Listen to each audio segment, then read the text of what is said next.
Good morning students. Today we are discussing about fertilization in plants.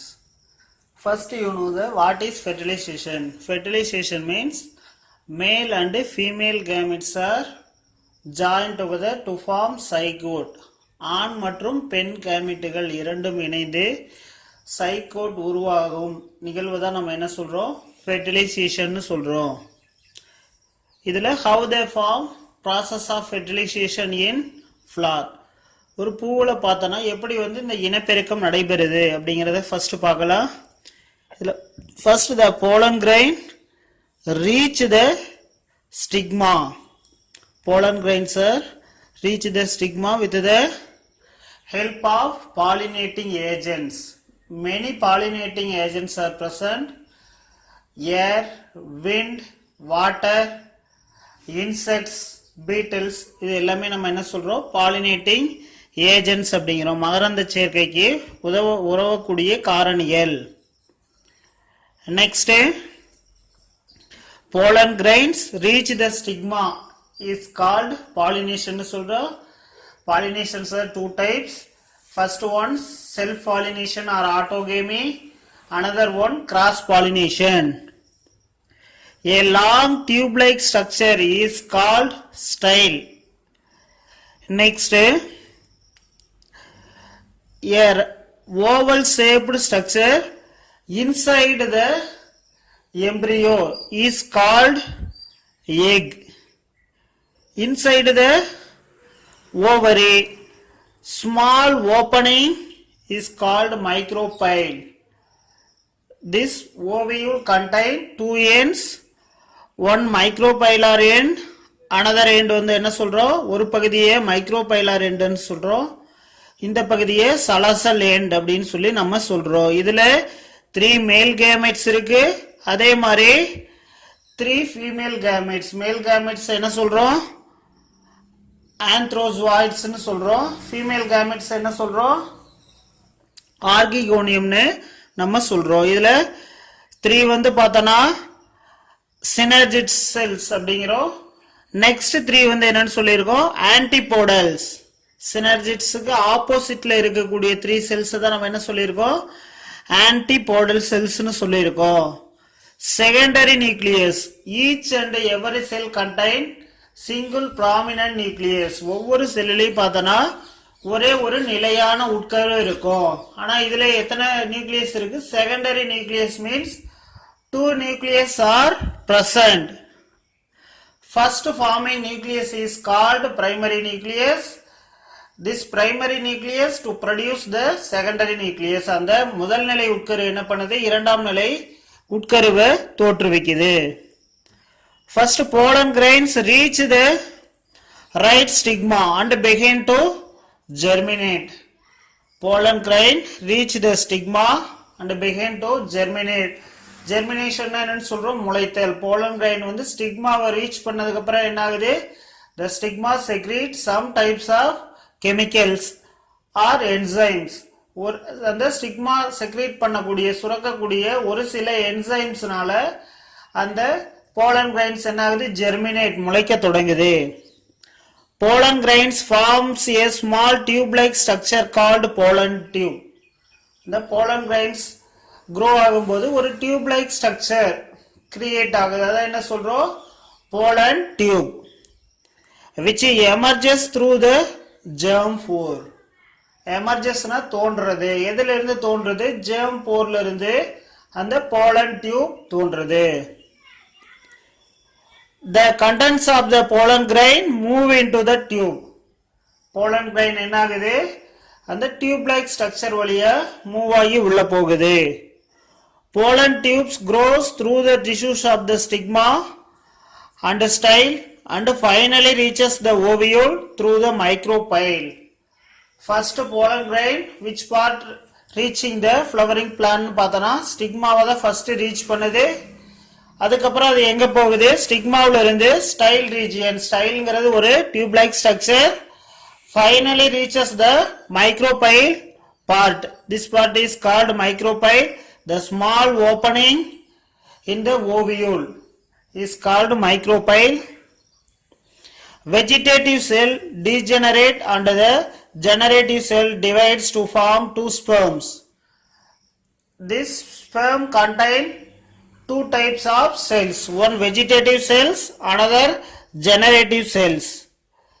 Vegetative cells are degenerates, என்ன ஆகுது ஃபுல்லா அழிந்து போகுது, and the generative cells divides to form, generative cells என்ன ஆகுது divide ஆகுது, ரெண்டா பிரியுது, two forms, அதுல எதை உருவாக்குது மேல் கேமெட்ஸ், மேல் கேமெட்ஸ்ங்கற ஆந்த்ரோசோய்ட்ஸ் ஃபார்ம் பண்ணக்கூடியது generative cells. Tip of the pollen tube burst and the two sperms enter the embryo sac. Pollen tube ஓட tip region என்ன ஆகுது burst, வெடிக்குது, வெடிச்சதுக்கு அப்புறம் two sperms enter the embryo sac.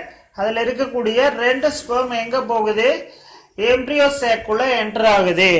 Next process, one sperm species with the egg, syngamy.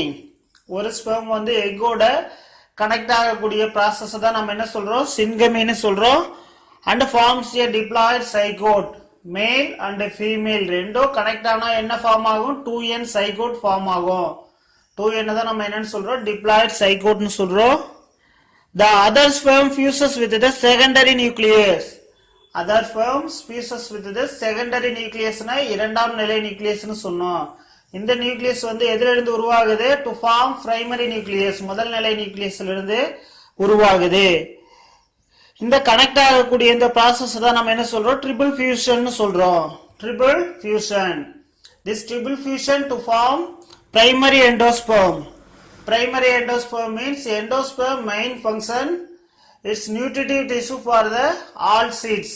அனைத்து விதைகளிலும் இருக்கக்கூடிய அந்த விதை வளர்வதற்கு தேவையான சத்துக்களை கொடுக்கக்கூடிய பொருளை தான் நம்ம என்ன சொல்றோம் எண்டோஸ்பெர்ம்னு சொல்றோம். It has three types. அதுல 3 types இருக்கு. அதுல ruminate endosperm இருக்கு, இன்னும் நிறைய endosperm types எல்லாமே இருக்கு. Endosperm nucleus which is triploid in nature. Triploid means 3n in nature. Since two types of fusion, syngamy and the triple fusion takes place in the embryo sac. This embryo sac la enna agudhu two types of fusion nadakudhu. First one male gamete fuses with the ovum is called syngamy. Apra one male gamete fuses with the secondary nucleus is called triple fusion.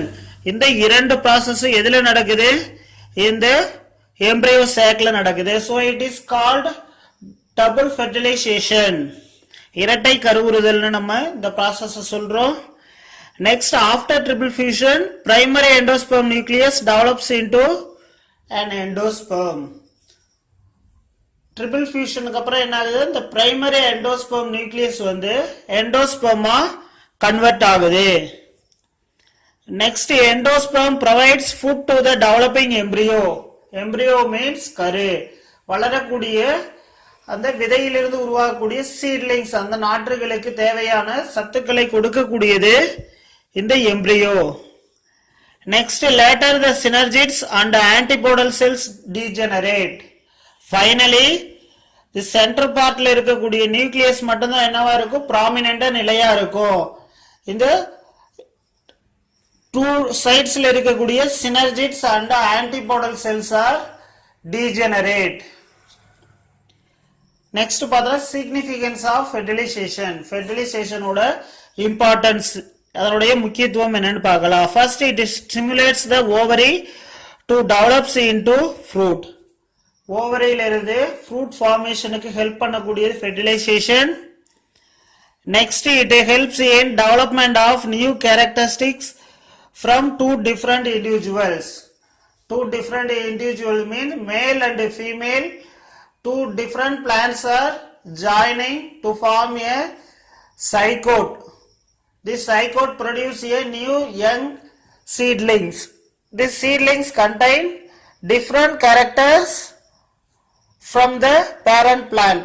அந்த விதையிலிருந்து உருவாகக்கூடிய தாவரங்கள் அதனுடைய தாய் தாவரத்திலிருந்து ஒரு சில பண்புகள்ல மாறுபட்டு காணப்படும். Next, post fertilization changes. Fertilization நடைபெற்றதுக்கு அப்புறம் அதுல என்னென்ன மாற்றங்கள்லாம் இருக்கு. ovule develops into seed. Ovule தான் என்னவா சேஞ்ச் ஆகுது, சீடா சேஞ்ச் ஆகுது. The integument of the ovule develops into the seed coat.